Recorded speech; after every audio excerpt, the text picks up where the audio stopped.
Hello, I'm Henry R. Mockingbird, your host with the mustache. Back in 2020, I did a top 10 list of the top 10 best movies I reviewed so far to celebrate my 50th episode. What you gotta understand about that video is that it came out in 2020. The second year I started reviewing movies. And there were obvious mistakes, like me sounding sleepy as all sin. The extended version that I first posted, or the more shorter one. And also looking sleepy as all sin. And you could see the shadow of the tripod in the background. Seriously, young Henry, how did you not see that during the editing process? Of the 75th episode and the 100th episode, I have been trying to update it. So let's do just that. Instead of a top 10, I'll make it a top 5. This is the top 5 best movies I reviewed so far. But before we get to the actual list, here are a couple of honorable mentions. Mighty Joe Young, a great start to Ray Harryhausen's career. Bride of the Monster, Ed Wood's epic So Bad It's Good follow-up to Plan 9 from Outer Space. Mr. Bug Goes to Town, a great 1941 animated film by Mac Fletcher, with great characters, great songs, and great animation that's almost on par with Disney. The 500 Fingers of Dr. T. I'm sorry, Bob Show and Raven. I love your content, but that review is one review I could disagree less on. This film is really good, with really catchy songs, a great set design, and a pretty hammy performance and entertaining performance by Hans Connery. Now, let us officially start off the list. That screwy ballyhooey Hollywood, where any office boy or young mechanic can be a panic with just a good-looking pan. And any barmaid, she can be a star maid if she dances with or without her fan. Hooray for Hollywood! Number 5. Terrific if you're even good. Arsenic and Oldest. Arsenic and Oldest. A movie so good it recently got a play in 2019. What I love about this movie is its delightfully quirky and kooky characters. The old ladies, who are basically the elderly equivalent of don't judge a book by its cover. And then there's that Boris Karloff looking mother freaker, Jonathan Brewster, played by Raymond Massey, and Dr. Einstein, played by Peter Lorre. Both of them giving a very creepy and ghouly performance. Then there's Teddy Brewster, who is constantly crashing through things and is so loony that he thinks he's Teddy Roosevelt. In fact, he kind of does look like Teddy Roosevelt. How did I not make that joke in the original review? This movie has a lot of dark humor that often reminds me of the kind of dark humor Charles Addams would do in some of his drawings. The film was directed by Frank Capra, who also directed It Happened One Night, a film that was on my original countdown of best movies I reviewed, as well as one of the first films I've ever reviewed on this channel. He also directed Mr. Smith Goes to Washington, Mr. Dietz Goes to Town, and a little film you might have heard of, It's a Wonderful Life. One problem I have with this movie upon my original review is the couple. Not that they're bad or bland, I just don't find them interesting outside of Cary Grant's hilarious jitteriness. The wife is who I find not interesting. But maybe that's the point. They're kind of like the couple in Beetlejuice, the straight man reacting to all the weird stuff happening around them. Say, if you want a ghoulish time, check it out. Hooray for Hollywood, that screwy ballyhooey Hollywood, where any office boy or young mechanic can be a panic with just a good-looking pan. And any barmaid, she can be a star maid if she dances with or without her fan. Hooray for Hollywood. Number 4. Where you're terrific if you're even good. Beauty and the Beast, 1946. A masterpiece, France. Beauty and the Beast. Okay, I'm not going to talk like that for this entire section. What I am going to talk about is this film. For a 1940s French film, there is a lot of attention to detail. From the set design to the overall atmosphere and feeling you get from it. Belle is definitely the belle of the ball, no pun intended. And the Beast pretty much is the embodiment of don't judge a book by its cover. And speaking of that, he's played by John Murray, who was also Evan, the villain of the film, and also plays the prince when the Beast becomes human. I'm not sure if you would call that. John Marie also had to wear heavy pounds of makeup and fur just to play the Beast.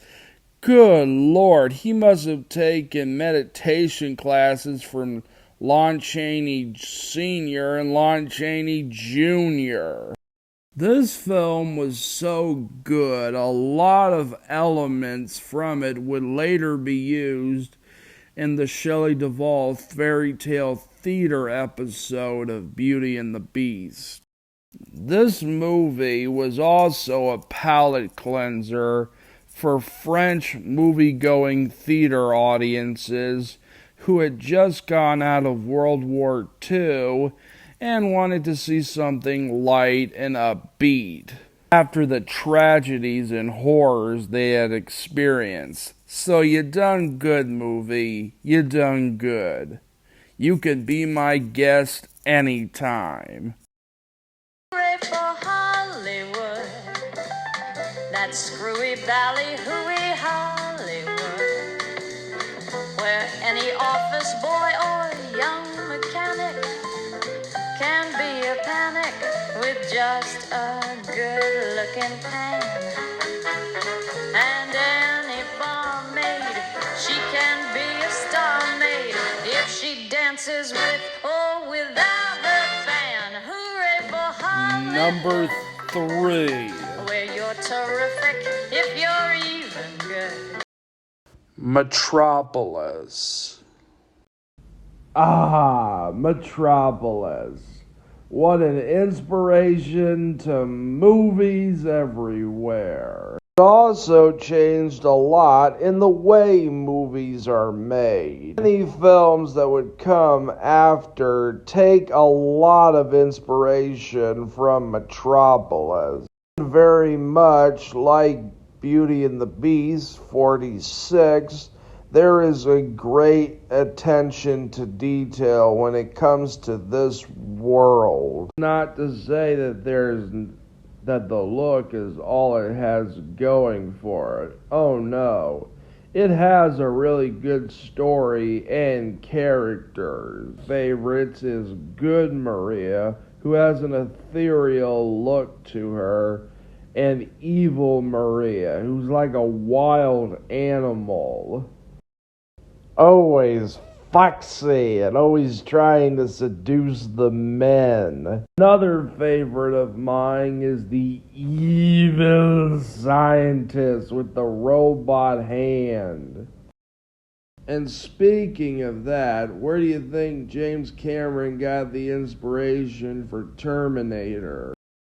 And as stated earlier, this film influenced a lot of things, like Halloween, Frankenstein and its overall look, as well as King Kong. Hell, Star Wars has a lot of its ideas rooted in Metropolis, and it can still be felt today with shows like Andor. Does this shot look familiar? Me crazy and sacrilege, but I would like to see another version of this movie, especially given how much technology has progressed. Hey, and it looks like I got my wish. A TV series was announced earlier this year with Sam Esmail, who's also the showrunner of Mr. Robot. And the show was meant to be released on Apple Plus. And it was going to have Lindsay Booth as Maria. But unfortunately, it got canceled due to the writer's strike. Oh well, I guess we'll always have the greatness of the original movie. That screwy ballyhooey Hollywood, where any office boy or young mechanic can be a panic with just a good-looking pan. And any barmaid, she can be a star maid if she dances with or without her fan. Hooray for Hollywood! Number 2. Where you're terrific if you're even good. A Christmas Carol, 1951, a.k.a. Scrooge. First of all, I love A Christmas Carol. I rented the book from my middle school library, and my favorite adaptations are Mickey Christmas Carol and The Muppet Christmas Carol, and the 1938 film starring General Boom. This film has officially become a new Christmas classic for me. Alistair Slim is the only person who can top Michael Caine as Scrooge, in my opinion.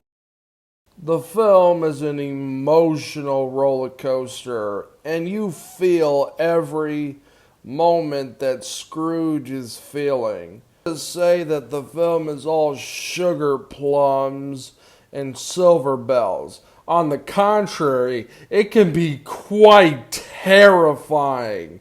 And I mean downright terrifying. I mean, the only Christmas Carol adaptation I can think of that has this amount of nightmare fuel is the Jim Carrey Christmas Carol. But just like that film, this film also has a ton of sad moments. I mean, really sad moments. I was bawling my eyes out like a baby watching these scenes. I have a theory that if a movie manages to gain emotion out of you, you know it's doing something right. And for that, I thank you, Christmas Carol. God bless you and everyone who made it. Hooray for Hollywood, that screwy ballyhooey Hollywood, where any office boy or young mechanic can be a panic with just a good-looking pan. And any barmaid, she can be a star maid if she dances with or without And the a number fan. one Hooray for best movie I've Hollywood, reviewed so far where you're is terrific if you're even good. The Wizard of Oz. Yep, you all saw this one coming. The Wizard of Oz would have had to have made it on number one, regardless of how I constructed this list. It was my supposed 100th episode two-parter special, also being my favorite film of all time. It's like they took everything that worked about the 1933 Alice in Wonderland and perfected it here. My favorite characters include the Scarecrow and the Cowardly Lion. There's also the badass wretch herself, the Wicked Witch of the West. And am I the only one who finds it hilarious how that Sesame Street episode starring the Wicked Witch of the West was discovered a month after my review?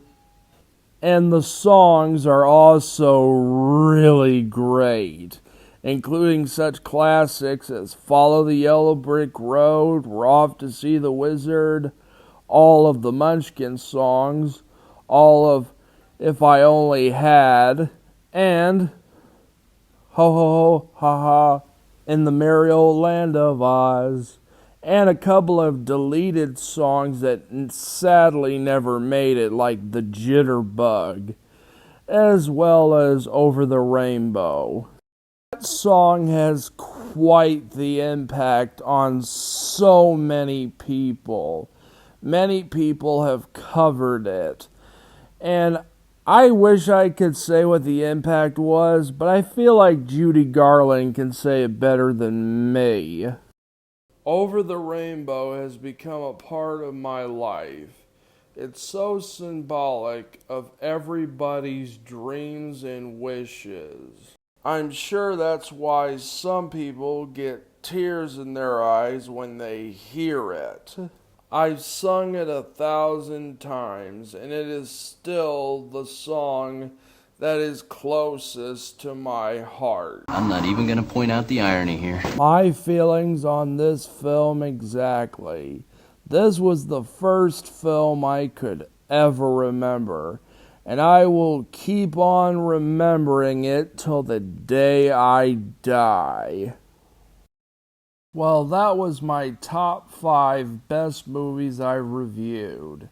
I hope you enjoyed it. Tune in next time for my top 5 worst movies I reviewed. I'm Henry R. Mockingbird, your host with the mustache, signing off.